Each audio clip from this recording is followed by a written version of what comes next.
Olá, minha gente, boa noite a todos.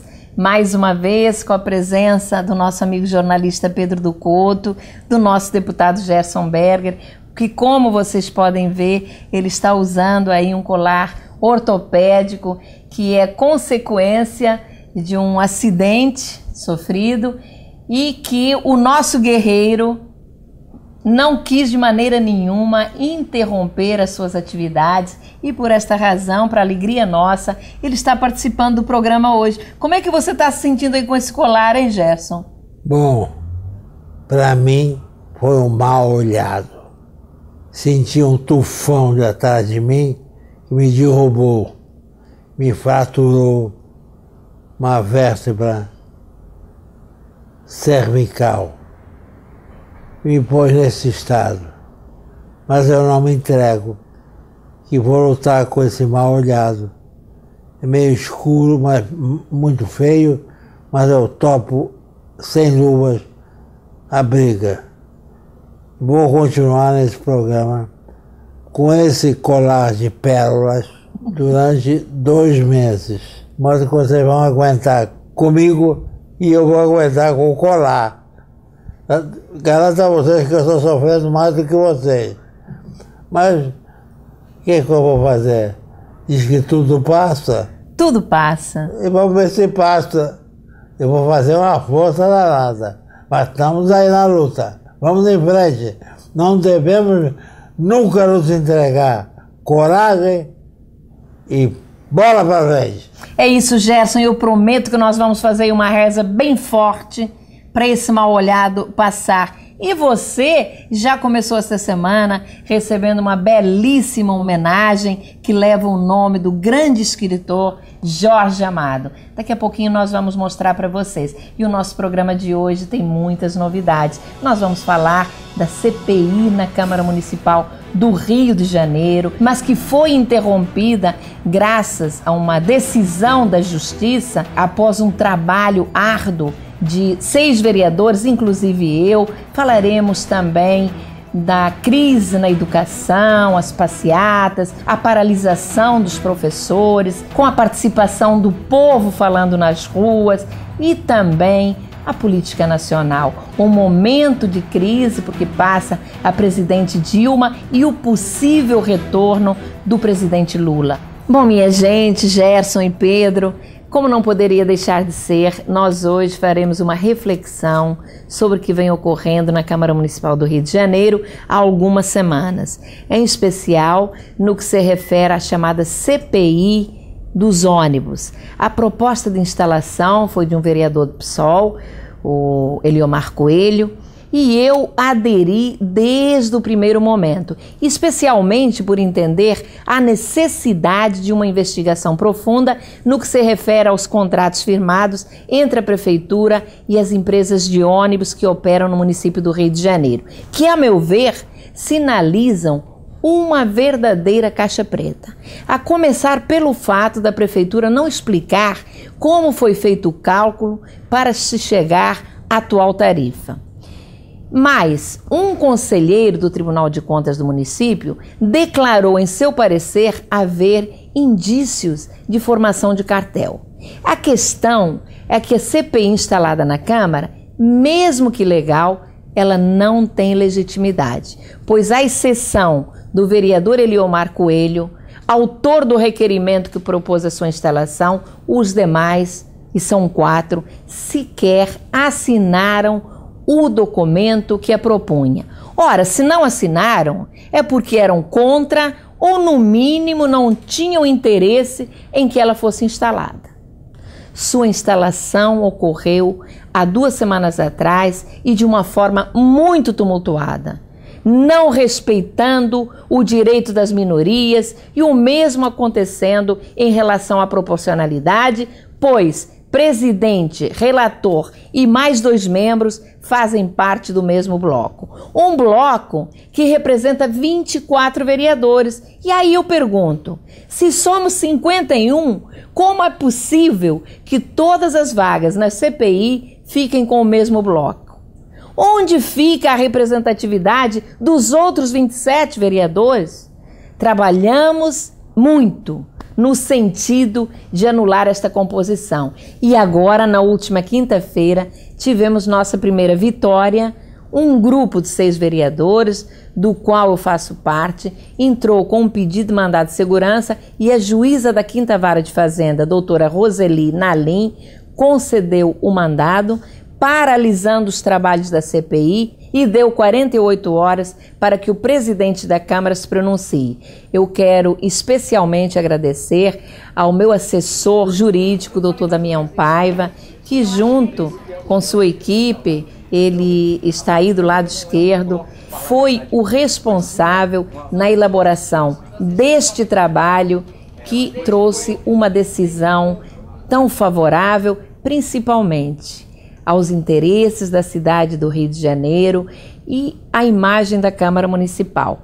Acho que esta decisão da doutora Roseli, ela vem de encontro aos anseios da sociedade, porque trará coerência o que não vinha sendo feito, não estava se respeitando absolutamente nada, nem a participação e direito das minorias, tampouco a proporcionalidade. Então, Gerson e Pedro, eu gostaria de ouvir vocês sobre o assunto que, lamentavelmente, está desgastando tanto a Câmara Municipal do Rio de Janeiro. Acho que é um dos momentos piores da sua história, não acham?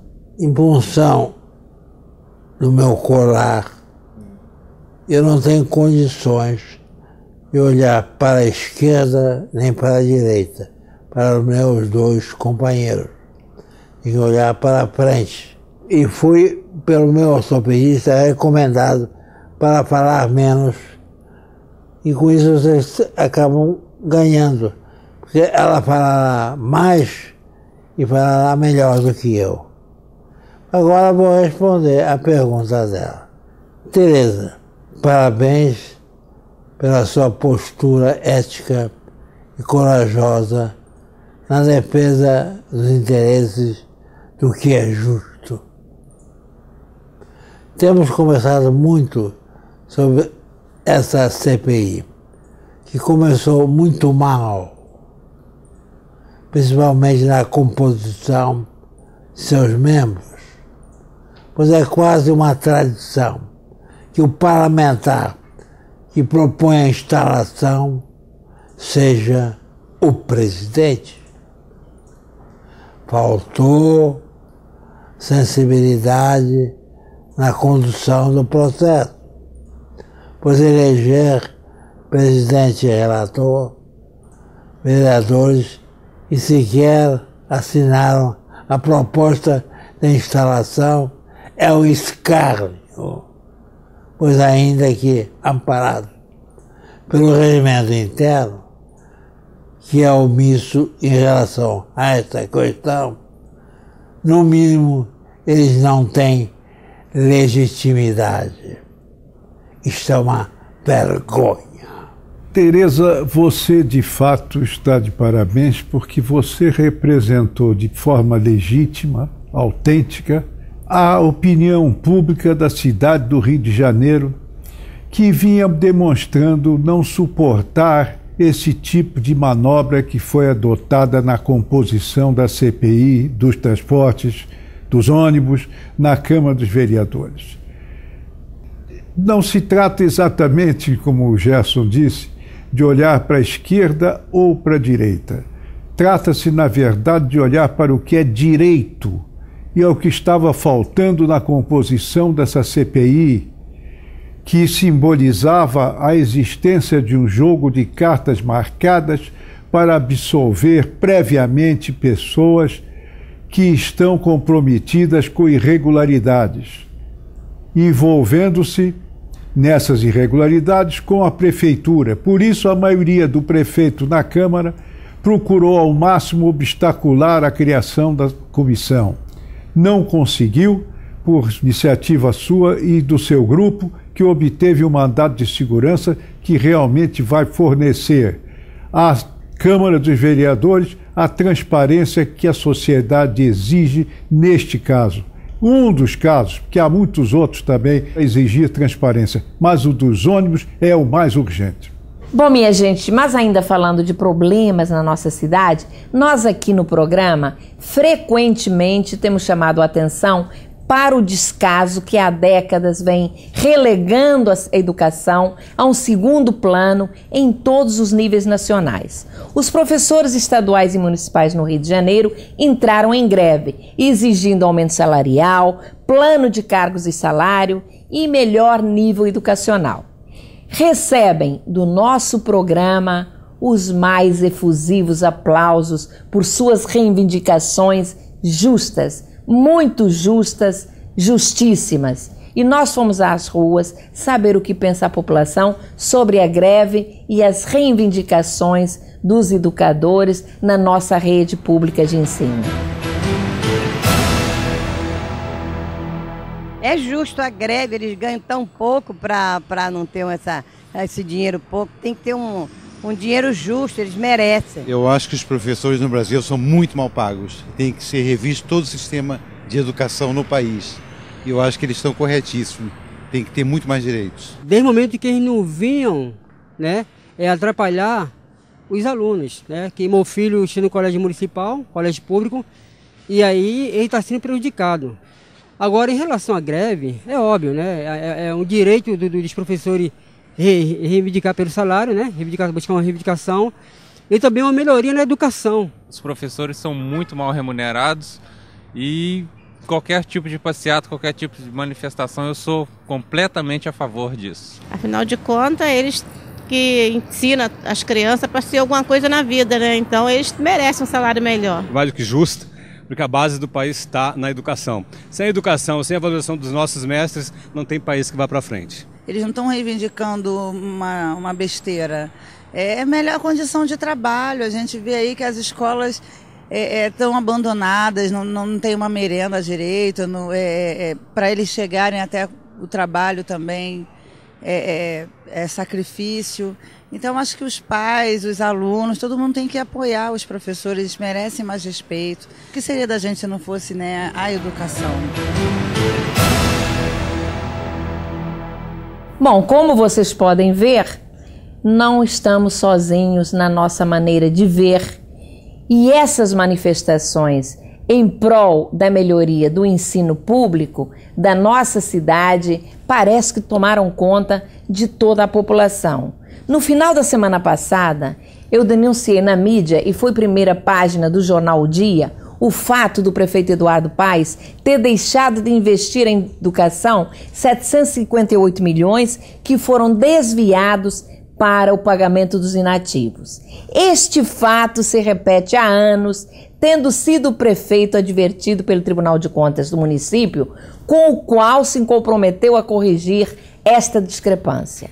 Infelizmente, mais uma vez, este ano descumpriu sua palavra e as verbas que deveriam ir para a educação, salário dos professores e melhor nível educacional foi parar no pagamento dos inativos, que estão fora da sala de aula, claro.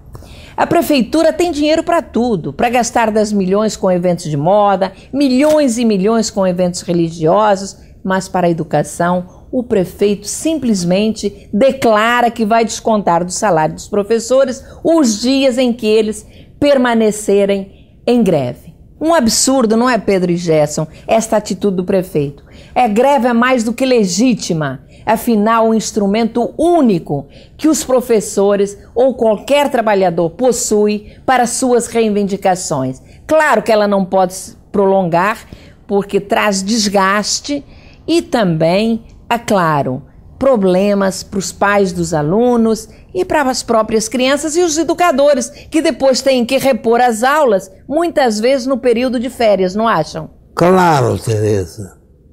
A exceção da saúde, que é um serviço indispensável à vida, a paralisação é um instrumento legítimo. Em sua maioria, a população também está vendo assim. Apenas acrescentando ao que você disse, Tereza, sobre os milhões da educação que o prefeito passou para o pagamento dos inativos, não tenho dúvidas que foi uma manobra dele para atender ao que determina a Constituição. 25% do orçamento tem que ser aplicado em educação. Como não teve capacidade para usar toda a verba na educação, transferiu para o pagamento dos inativos. Imagine, uma vergonha. Concordo integralmente com as colocações feitas aqui pela Tereza, pelo Gerson, sobre o direito de greve, inclusive o direito constitucional, desde a Constituição de 46, e é o único instrumento que tem as classes trabalhadoras para, quando há uma resistência muito grande em se atualizar seus vencimentos, poder obter tais resultados. O governador Sérgio Cabral e o prefeito Eduardo Paes precisam ter em mente que os professores são os autores do amanhã, são os arquitetos do futuro, são eles os instrumentos essenciais para a evolução da sociedade. A educação é um instrumento poderosíssimo de desenvolvimento econômico. Não se restringe à sala de aula, mas se expande para todos os setores da atividade humana. A greve, demorando demais, é desgastante e causa prejuízo aos alunos, mas a responsabilidade pela extensão dela é do governador do estado e do prefeito, não dos professores que estão lutando por um direito legítimo. Olha, Gerson e Pedro, é muito desperdício com o dinheiro que deveria ir para a educação. Há pouco lá atrás nós falávamos na CPI dos ônibus, e saibam os senhores telespectadores que o prefeito paga a gratuidade do transporte dos alunos, tirando 50 milhões da educação e de uma forma muito pouco transparente. Com dinheiro que deveria ser investido na qualidade do ensino e nos melhores salários dos professores. Um absurdo. Mas nós agora vamos para Brasília, minha gente, e vamos falar de um assunto que deixou muita gente intrigada. Pois no meio de manifestações, queda nas pesquisas dos políticos, presidente Dilma fragilizada, eis que surge do nada uma competente equipe de médicos do ex-presidente Lula declarando que ele está curado do câncer na laringe. Claro que o nosso desejo é de vida longa e saúde para o ex-presidente. No entanto, deixou um cheirinho de anúncio de que Lula poderá voltar candidato à presidência da República em 2014, caso haja risco na eleição da presidente Dilma, ou até mesmo diante da hipótese de um segundo turno. Gostaria de ouvir vocês, Gerson e Pedro.